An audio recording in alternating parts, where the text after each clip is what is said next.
For more than 3,000 years, ancient Egypt endured as one of history's longest-lasting civilizations. Power remained anchored along the Nile through systems that rarely collapsed outright. A civilization this old was not expected to lose control quietly.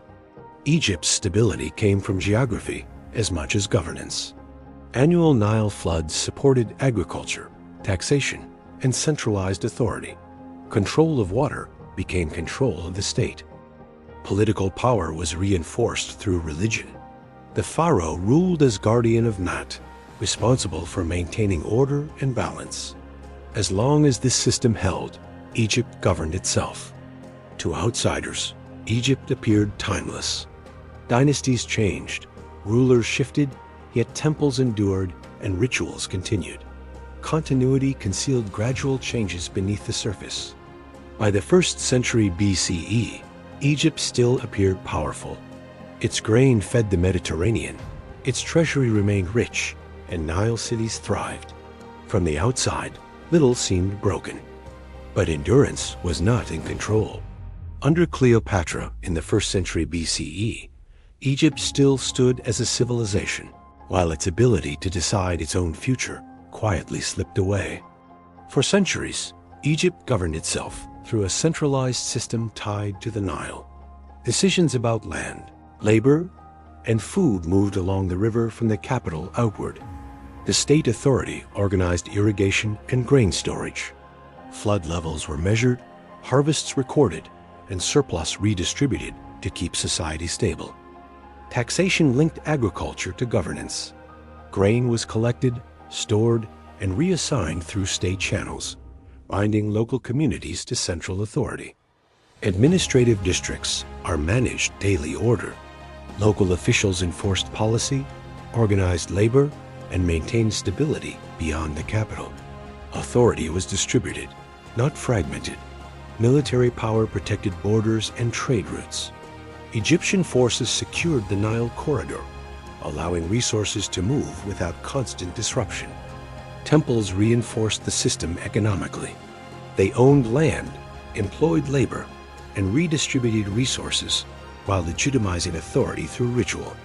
Together, these systems aligned governance, economy, and belief. Egypt's strength came from coordination rather than expansion or constant conquest. As long as decisions remained internal, Egypt retained control. The system endured because authority, resources, and belief pointed inward. Egypt's peak of power lay centuries before Cleopatra.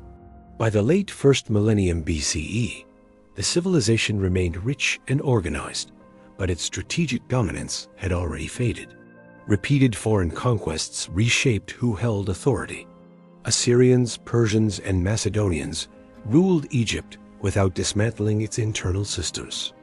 Each conquest preserved Egypt's machinery while redirecting its control.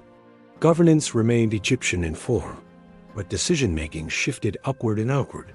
The civilization endured by adapting rather than resisting.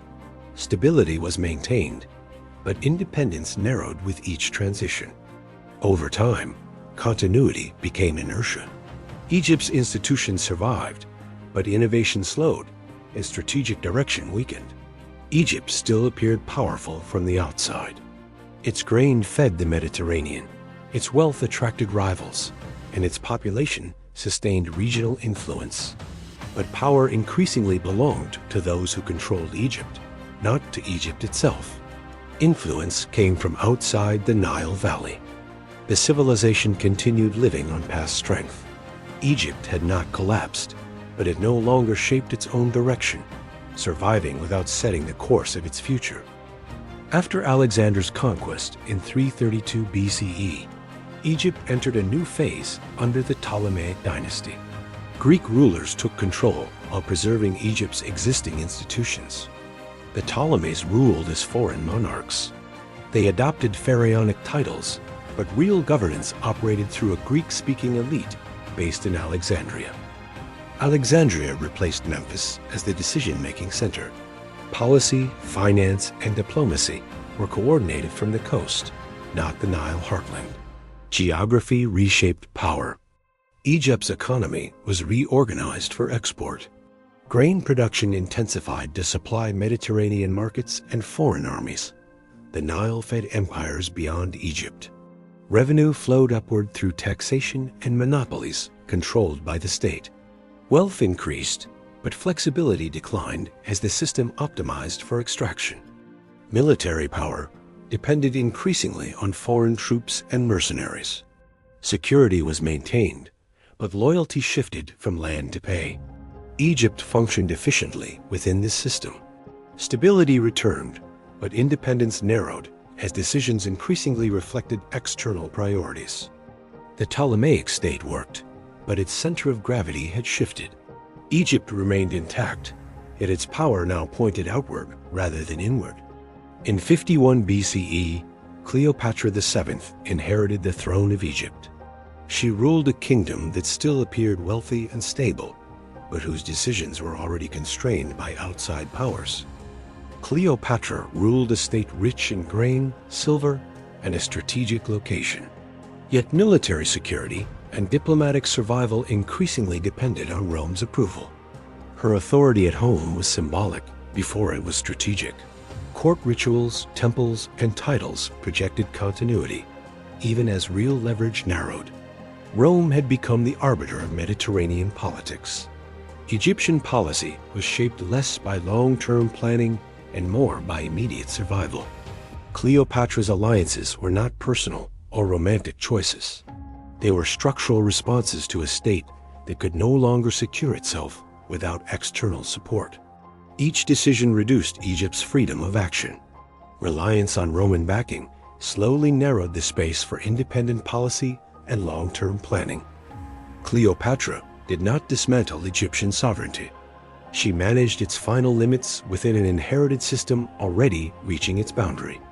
By her reign, Egypt still governed daily life, but no longer determined its strategic future. Control existed, but choice had diminished. By the mid-1st century BCE, key decisions affecting Egypt were no longer made along the Nile. Strategic choices increasingly depended on approval from Roman power centers beyond Egypt. Roman intervention shaped leadership outcomes inside Egypt. Support or opposition from Rome determined who could rule and for how long. Military security increasingly relied on Roman alignment. Egypt's army remained, but decisive force came from alliances rather than independent strength. Economic policy followed the same pattern. Grain exports, taxation priorities, and trade routes were shaped to serve Roman needs as much as Egyptian stability.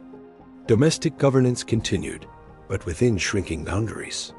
Administrative authority handled daily orders, while strategic direction moved elsewhere. Decision-making shifted from sovereign choice to negotiated survival. Egypt responded to external pressures rather than setting independent priorities. This outward shift changed the nature of power itself. Egypt remained a kingdom in form, but it no longer functioned as a fully independent state in practice. By Cleopatra's reign, sovereignty had become conditional. Egypt still governed itself locally, but its future was shaped beyond its borders. Egypt's loss of control did not come through widespread ruin or collapse.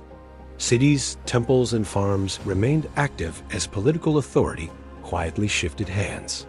In 30 BCE, Egypt formally became a Roman province after Cleopatra's defeat. This marked a legal transition rather than a physical one. Administrative systems continued operating under new oversight. Tax collection, irrigation management, and temple activities remained in place. Daily life for most Egyptians changed slowly. Farmers still worked the land, priests maintained rituals, and cities functioned without immediate disruption. What disappeared was not Egyptian culture, but sovereignty itself. The power to decide Egypt's future had shifted beyond its borders. Egypt became an administrative asset rather than an independent state. Its wealth and grain supported Roman priorities across the empire. This transition preserved stability while ending autonomy. Egypt continued to exist, but no longer as a decision-making power. The end came without destruction. Egypt's long civilization passed into a new phase, not through collapse, but through absorption.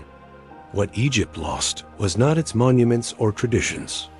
It lost the ability to set its own strategic direction and decide its future independently.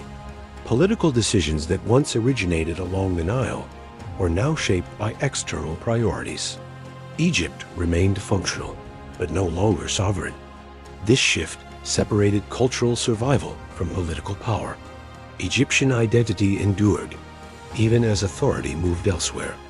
Egypt became a civilization that continued living without controlling its future. Stability replaced autonomy as the primary condition. The loss was subtle but permanent. Once Egypt's decision-making shifted outward, control did not return to the Nile again. Egypt did not collapse at Cleopatra's death. It crossed a boundary, becoming a civilization that survived without choosing its own path. Cleopatra did not end ancient Egypt. She marked the moment when its long-standing system reached a limit it could no longer reverse. Egypt's story shows that civilizations do not always fall by destruction. Some endure by surrendering control while their structures remain standing. What mattered was not survival, but agency. Egypt lived on culturally, but the power to choose its direction had already moved elsewhere. This was the moment Egypt stopped deciding for itself, not through collapse, but through quiet transfer, when control left the Nile and never returned.